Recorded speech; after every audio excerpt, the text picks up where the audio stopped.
बात होगी लेबनान में मौत, लेकिन भारत में क्यों आंसू। आज सवाल इसलिए पूछ रही हूं क्योंकि नसरल्ला की मौत के बाद भारत में जिस तरह से मातम की तस्वीरें आ रही हैं, और ना सिर्फ मातम की तस्वीरें आ रही हैं बल्कि शोक मनाने की तस्वीरें आ रही हैं, वहां किस तरह भारत में नसरल्ला की शहादत को सलाम किया जा रहा है, आज इस पर बात कर रही हूं। आज इस पर सवाल पूछ रही हूं कि भारत से नसरल्ला का क्या लेना देना। नसरल्ला की मौत लेबनान में हुई है, लेकिन यहां हिंदुस्तान में भारत में उस पर हल्ला और मातम क्यों है। ये जो तस्वीरें आप देख रहे हैं, ये भारत के अलग अलग शहरों से आई हैं। ये लखनऊ की तस्वीरें हैं, वहां कश्मीर से तस्वीरें आ रही हैं। आज अहम सवाल पूछने वाली हूं, आज अहम सवाल पूछूंगी जिस पर आज की महाभारत केंद्रित है। लेकिन मैं सबसे पहले इन तस्वीरों के बारे में आपको बताना चाहती हूं जो उत्तर प्रदेश की राजधानी लखनऊ से आई हैं। अब सबसे पहले आपको वो तस्वीरें दिखा देती हूं जो लखनऊ से आई। इन तस्वीरों से आप समझेंगे कि ये सवाल क्यों कर रही, क्योंकि लखनऊ में किस तरह से बड़ी संख्या में लोग सड़कों पर उतरे हैं और यहां पर प्रदर्शन किया है। ये प्रदर्शन की तस्वीरें हैं जिस पर लिखा हुआ था कि नसरल्ला शहीद है। लखनऊ में प्रदर्शन, नसरल्ला की शहादत को लेकर यह प्रदर्शन हुआ। देर रात बड़ा इमामबाड़ा, छोटा इमामबाड़ा पर हजारों की संख्या में मुसलमान इकट्ठा हुए और उन्होंने नसरल्ला की शहादत मनाई। अब ये तस्वीरें आ रही, हजारों की संख्या में ये लोग पहुंचे थे। आप देखिए हाथों में अपने सेलफोन्स की टॉर्च लिए हुए और दूर तक लखनऊ की सड़कें भर गई थी। ये तस्वीरें आ रही थी लखनऊ शहर से। और उसके बाद जो आप लोग लखनऊ गए हो, इमामबाड़ा आपने देखा हो, वहां पर बड़ा सा पोस्टर नसरल्ला का लग गया। दरगाह हजरत अब्बास पर हिजबुल्लाह का ये पोस्टर, नसरल्ला का ये पोस्टर लगा हुआ है। जो वहां से आएगा जाएगा वो ये पोस्टर देख सकता है। अब इनको लेकर बहुत सारे सवाल उठ रहे हैं और उन्हीं सवालों की गूंज आज महाभारत में होगी।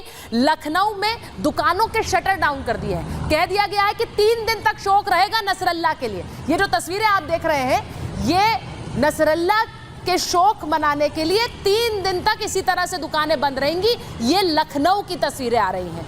अब इसको लेकर बहुत सारे सवाल हैं। पहले ये रिपोर्ट देख लीजिए और फिर महाभारत।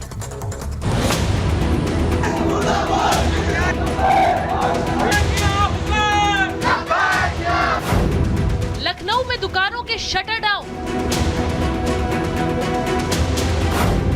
3 दिन के शोक का ऐलान। इमामबाड़े पर लगी नसरल्ला की बड़ी तस्वीर।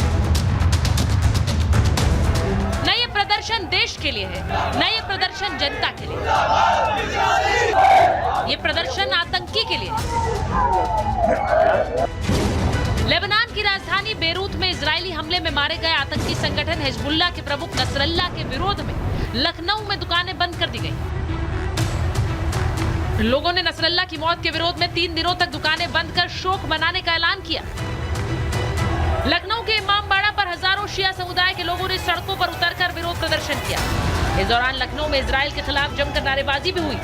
इतना ही नहीं, नसरल्ला की मौत के विरोध में लखनऊ में विशेष समुदाय के लोगों ने अपने घरों पर काला झंडा भी लगाया। प्रदर्शन कर रहे लोगों ने नसरल्ला की मौत पर अफसोस जताया। शिया समुदाय के लोगों ने इसे ब्लैक डे बता दिया। वहीं सुल्तानपुर में भी विरोध प्रदर्शन देखने को मिला। इसका वीडियो भी सोशल मीडिया पर वायरल हो रहा है। हालांकि ये कोई पहली तस्वीर नहीं। इससे पहले नसरल्ला की मौत के विरोध में कश्मीर घाटी और बडगाम में सैकड़ों मुसलमान सड़कों पर उतर आए। आपने एक हिजबुल्लाह चीफ को मारा है, हर घर से हिजबुल्लाह निकलेगा। कश्मीर में पीडीपी और नेशनल कॉन्फ्रेंस ने तो अपना चुनाव प्रचार तक बंद कर दिया। महबूबा ने जहां नसरल्ला को शहीद बताया तो उनकी बेटी उनसे एक कदम आगे बढ़ गई। सुनिए। हमारे दिल में बहुत दर्द है। आप जानते हैं नसरुल्लाह साहब ने जहां भी आज़ाबे शिकस्त जुल्म हो रहा था, खास तौर से गाजा में, उनने उन लोगों के लिए लड़ा जो उनके थे भी नहीं। He wasn't even from there. So our hearts are heavy and people here should have the right to protest. अगर वो प्रोटेस्ट कर रहे हैं, आपको क्या प्रॉब्लम है? अब इसको लेकर सियासी गर्मी भी बड़ी दिख रही है। इलेक्शन रुकवाना क्या हिजबुल्लाह, क्या गांधी जी हैं क्या भारत के लिए? कोई भी ऐसा व्यक्ति होगा जो फैनेटिक होगा, उसके लिए ये काम करते हैं। इससे बड़ा दुर्भाग्य क्या होगा कि ये राजनीतिक दल तुष्टीकरण की राजनीति के चलते चलते इस तरह से अपनी रैलियों को रद्द भी करते हैं, आतंकवाद का समर्थन भी करते हैं। ये लोकतंत्र के पक्ष में नहीं है, आतंकवाद के समर्थक हैं। भारत में नसरल्ला के नाम पर प्रदर्शन की तस्वीरों ने बहुत सारे सवाल खड़े कर दिए। इन सवालों के जवाब ढूंढना जरूरी है। आज महाभारत में इन्हीं सवालों की गूंज हो।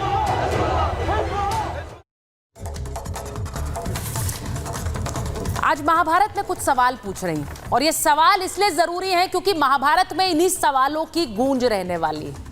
सबसे पहला सवाल तो यही है कि लेबनान में मौत हुई है नसरल्ला की, तो भारत में आंसू क्यों बहाए जा रहे हैं? ये इंपॉर्टेंट इसलिए है क्योंकि भारत में लेबनान में काम कर रहे नसरल्ला का क्या रिश्ता है? अगर लेबनान में इजराइल और लेबनान के बीच, इजराइल और हिजबुल्लाह के बीच एक जंग हुई, वहां पर हिजबुल्लाह का कमांडर मार गिराया गया, तो यहां पर मातम क्यों होगा? सवाल आज पूछ रही हूं कि आतंकियों को हम कब तक शहीद बताते रहेंगे? सवाल रखिए स्क्रीन पर। आतंकियों को कब तक हम शहीद बताते रहेंगे? हमने एक बुरहान वानी को देखा है, उसकी शहादत पर इतनी बातें हुई, हमने देखा कि कैसे उसे शहादत कहा गया, उसे शहीद कहकर सड़कों पर लोग उतर गए। क्या हम आतंकियों को शहादत के बारे में ही बात करते रहेंगे? सवाल यह भी है कि जवानों की शहादत पर मातम कब मनाया था? बॉर्डर पर जवान मारे जाते हैं, शहीद हो जाते हैं, उनकी शहादत पर एक भी दिन मातम मनाया? उनकी शहादत पर एक भी दिन दुकानें बंद हुई हैं? सवाल इसीलिए पूछ रही हूं क्योंकि नसरल्ला के लिए किया जा रहा है, उन शहीद जवानों के लिए क्यों नहीं? सवाल यह भी पूछ रही हूं कि नेतन्याहू गलत है तो नसरल्ला सही कैसे? ये सवाल इसलिए क्योंकि जो लोग नसरल्ला को सही कहते हैं वो लड़ाई लड़ रहा है अपने लोगों के लिए, तो नेतन्याहू भी वही कर रहे हैं।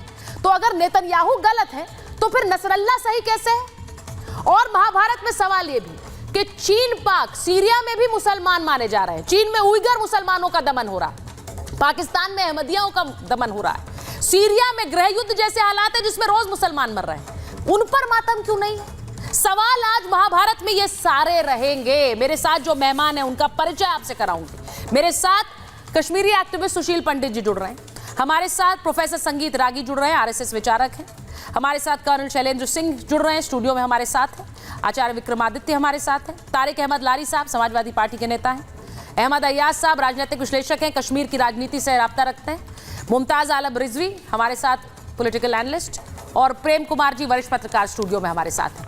मैं सबसे पहले इसकी शुरुआत यहीं से करना चाह रही हूं। मुझे यह बताइए कर्नल सिंह कि जिस तरह से ये एक शहादत की तस्वीर आई, मेरा सबसे पहला सवाल यही है, इसे बार बार शहादत कह रहे हैं, जो बॉर्डर पर जवान शहीद होते हैं उनके लिए ये दुकानें कभी बंद हुई हैं? उनके लिए ये मातम हुआ है? 3 दिन तक दुकानें बंद रहेंगी, नसरल्ला के लिए? जय हिंद, नमस्कार। देखिए, यही हमारे लिए सबसे बड़ी ट्रेजेडी है एज अ फौजी कि अगर मुझे मेरे अपने देश ने इज्जत नहीं दी और अगर मेरा देश और मेरे देश की एक पर्टिकुलर कम्युनिटी किसी एक ऐसे इंसान को इज्जत देना चाहती है जिसका हमारे देश से कोई लेना देना नहीं है, मैं कहता हूँ कोई भी इंसानियत के तौर पर अगर मरता है तो इंसानियत के तौर पर उसे सलूट ज़रूर मिलना चाहिए, लेकिन उसके रीज़न होने चाहिए। उसका मेरे देश से क्या संबंध, उसने क्या ऐसी दुनिया में मानवता के लिए अच्छा काम किया है। As far as Nasrallah is concerned, अभी थोड़ी देर पहले मैं सुन रहा था, वो एक लेडी मेरे ख्याल मिसगाइडेड एक स्टेटमेंट दे रही थी कि नसरल्ला जो है वो गाज़ा में लड़ रहा था। वो गया कब था गाज़ा? देखिए, इसको बोलते हैं मिसगाइडेंस। आप खुद तो मिसगाइडेड हैं ही, आप पूरी दुनिया अपने देश को भी मिसगाइड कर रही हैं। He had never gone to Gaza, वो क्यों जाएगा गाज़ा? वो तो पहले अगर आप देखें इराक में रहता था, तब उसे वहाँ से निकाला गया, उसके बाद तब से लेकर अब तक वो लेबनान में बैठे हैं। क्यों वो ऐशो आराम की ज़िंदगी चाहिए उन्हें?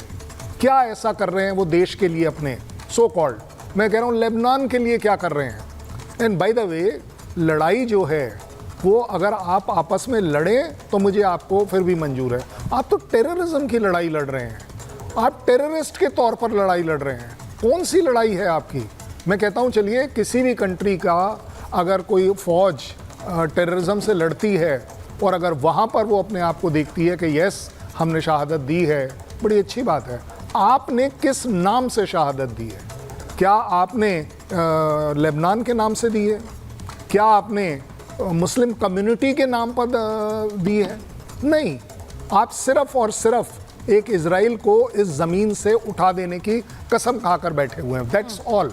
आपका सिर्फ वन सिंगल पॉइंट एजेंडा है कि यस इजराइल यहूदी जमीन पर नहीं एग्जिस्ट होने चाहिए। अगर इसे आप नहीं सर, इसीलिए मैं आज सवाल पूछ रही हूँ।